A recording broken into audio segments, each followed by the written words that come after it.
Sanbonani guys, welcome back to yet another video. You guys, season 2 episode 1 of the Bala family has aired, you guys, and I must say that this was such an emotional episode.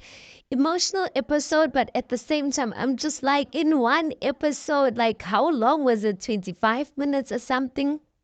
In one episode, like the drama, the subliminal drama that probably is coming from season 1, which I didn't watch. But yeah, guys, so we know that season 2 is themed around Babu Chafta's passing. So Babu Chafta has passed away, guys. Mama V has lost her soulmate. So when this episode actually starts off, it starts off with Uzwai, Upinkim, Pelo, and Lazola. Lazola is Babu Chafta's son, and they are talking about, just remembering Babu Chafta, Utatu Chafta, and the stuff that he used to do, of how he seemed like a good man. Listen, I did not watch season 1. From the snippets, he seems like a considerate, sweet man. So I'm just gonna run with whatever they are saying. But I was so happy, you guys, and so glad that Umama V's sons came together to support their mother, because let's just be honest, you guys, the funeral was not theirs to hold, if I can say that. It was their mothers to hold. Their mothers and maybe that Jafta's family, but I am so glad on how they came together and supported their mother. But another thing that kind of made me uncomfortable about this is the fact that Loisa, there was a scene where Loisa comes and he comes and sees his mother, and Umama V is basically explaining the whole thing of the tombstone, that apparently one of Tatu'Jafta's wishes was for him to be buried on top of his wife. I'm like, what? Now, guys, as the current partner, I don't know how I would feel about that. Like, for me, it's giving a vibe that Tatu'Jafta lost his soulmate, and while he was on Earth, then he had like Mama V, and Mama V was just the woman that he was pushing time with. I guess I get ukuthi when a person passes away, it's not really about you. You're just trying to fulfill their lost wishes. But I'm like, she said that this is something they spoke about. So I mean, she was fine with it. And then over above that, she says when she passes away, that's what Loyiso was saying in his diary station, that she wants to be cremated and her ashes must be put next to Babu Chafta. So I'm like, I bo Babu Chafta, Shayena, like two wives after death or after life, he gets to have two wives. I don't get that whole thing.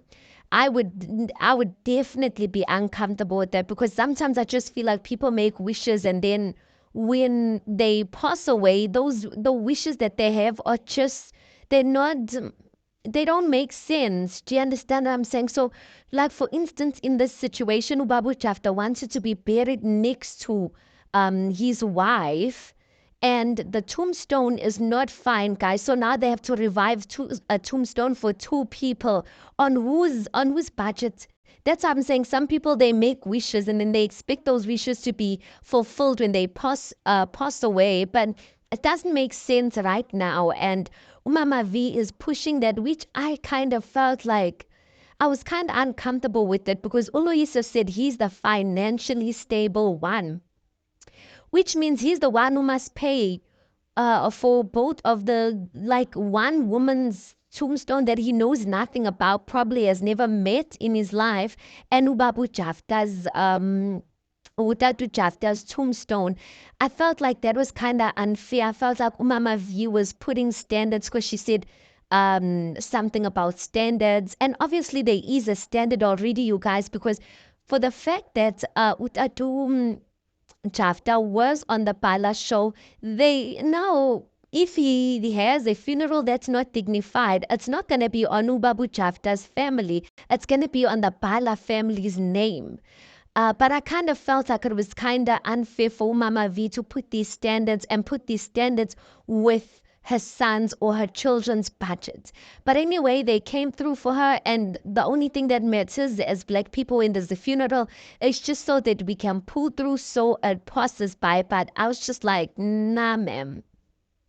And then I was just like, I don't know what's happening or what is the beef, guys, between Uchen and Upinki. Because as I'm saying, I didn't get to watch season one. So maybe you guys can fill me in on Uchen and Upinki's, like their squabble or whatever's going on there that I just can't seem to get.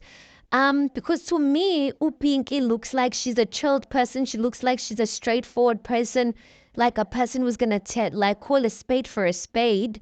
And at the same time, Uchien also looks like a chilled person. So I'm not getting Uti like what is the thing that's not making these two get along?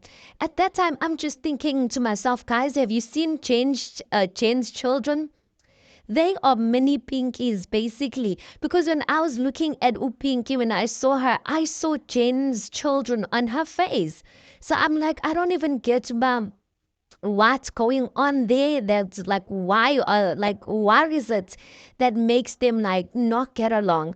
But then there's talks about Jen's dress code as a mark, or it seems like in the previous season Jen's dress code was a problem, because when it came up it seemed like to me it was something that has been spoken about or conversation that has been exhausted. But Upinki decides to call Uluiso and inform him that, listen, Chen is required to wear a certain dress code. Don't forget. I personally, some people were like, I guess Twitter was going on about this whole thing about Jane's dress code. And it seems like Uloiso kind of had a problem with Upinki calling him and informing him about the dress code that Jane needs to wear. I honestly appreciate that Pinky even called you guys. I mean, the mother Umama V is going through a lot. She can't be calling Jen around or calling Jen and telling Jen A, B, and C with dress code. Like, she's grieving. She's going through a lot of things. She said it herself that even because Uloiso was saying that Jen tried to call Umama V like 4 or 5 times and she didn't pick up. Like, I get it, guys. If you've went through a funeral, like while you're thinking of calling back Summer, like something comes like there's so many things. So at this time, no one should even take offense about who's answering calls, who's not answering who. So I really do hope that Jen did not take offense, but when Loiso communicated it, it did look like Uchen took offense to the fact that Umama V did not return her phone calls or did not answer her. So I thought it was a thoughtful thing for Upinki to actually call him and inform him of that. But if there's history there, you guys, I can see why Uloiso would take it as in like, why is Pinky calling the shots and not Mama V? Because I think it's coming off as Pinky wants to take Mama V's role, and that these type of instructions about Umak Oti and all of that should come from Mama V. But from the closer culture, actually, guys, yes, it should come from Umama V. But as Upinki, she's the only sister, she's the elder sister. She does have rights to actually inform and guide Umakoti on how she should act.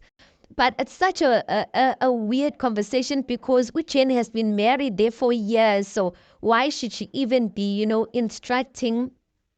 Let me not even say instructing, because it shouldn't be instructing. For so many years, it should be a conversation.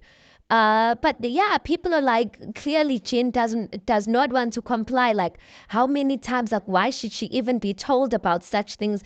Like, another aspect that I also want to touch on is the fact that, guys, the funeral they're going to Uchen is not necessarily a makoti to that household. Do you understand what I'm saying? She's a makoti to the Bala household. And okay, I get it, because Mama V, that's basically her man. But at the end of the day, it's the Chafta family's funeral. It is not the Bala family funeral. But for me, I did sense some sort of a rebellion. I don't know whether I should call it rebellion, but I did sense some sort of rebellion from Loiso and Jane's side when it comes to the stress code type of thing. But what I actually think the issue might be is in maybe the religion.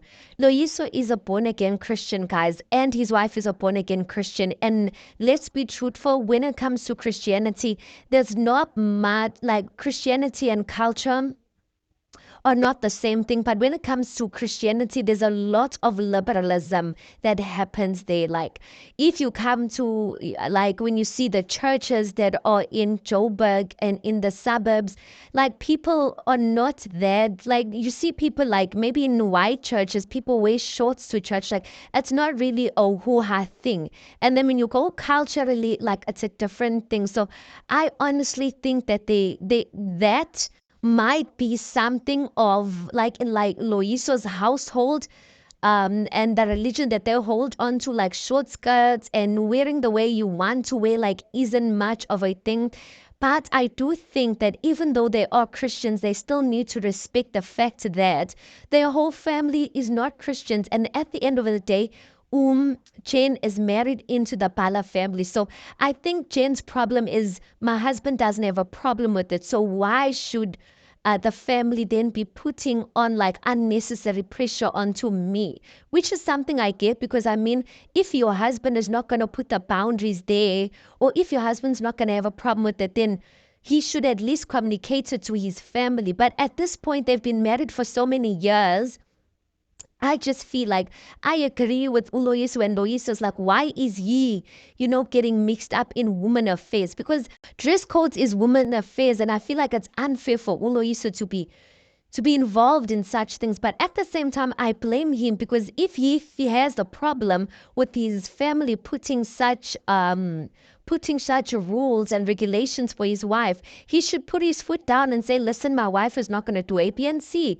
And if he feels like his family does have a say in the way the wife dresses, then he should tell his wife. But I don't think the family is asking for much, because obviously they cannot control how Uchen dresses up in her own household. They basically ask him when she is that side, there's a certain way she needs to dress. So Uloiso, Liena, he does have, he is partially to blame in why Jane is not complying to what the family is asking. So anyway, guys, they have the funeral, beautiful tributes from the Bala brothers or the Bala family, because Upinke was singing there as well. It was befitting for them to sing. They sang. Ulazola holding Umama V by the hand. Guys, Umama V's face, like she looked so miserable. You could see, she lost like someone she loved. Like, when a person's not saying any words, but from their facial expression, you could see they are hurting. So, yeah, guys, I don't like funerals. I couldn't go to someone's funeral that I don't know and still cry, because when I see other people's cries, when I see other people's tears, rather, I want to cry as well. But it was a beautiful send off. I saw other people saying, which is why he's aging so well. He looks good. I'm like, look good where? I didn't see anything. I didn't see why looking good. You guys, tell me, did you see it, or is just my eyes? Because I'm not seeing him aging like wine or anything like that. Yeah, guys, that was the recap of episode 1. A really good. I really did enjoy this episode, even though it was sad. We're looking forward to next week. Tell me what you think about, or what did you think about Jen's situation? Who do you think is partially to blame? Do you think Upinke was overstepping by calling Uloiso and informing him about, Jen's dress code 2 hours prior to them arriving there? Anyway, tell me what you think. Please do make sure you like the video. Please do subscribe. It is absolutely for free of charge, and I'll see you guys on the next one.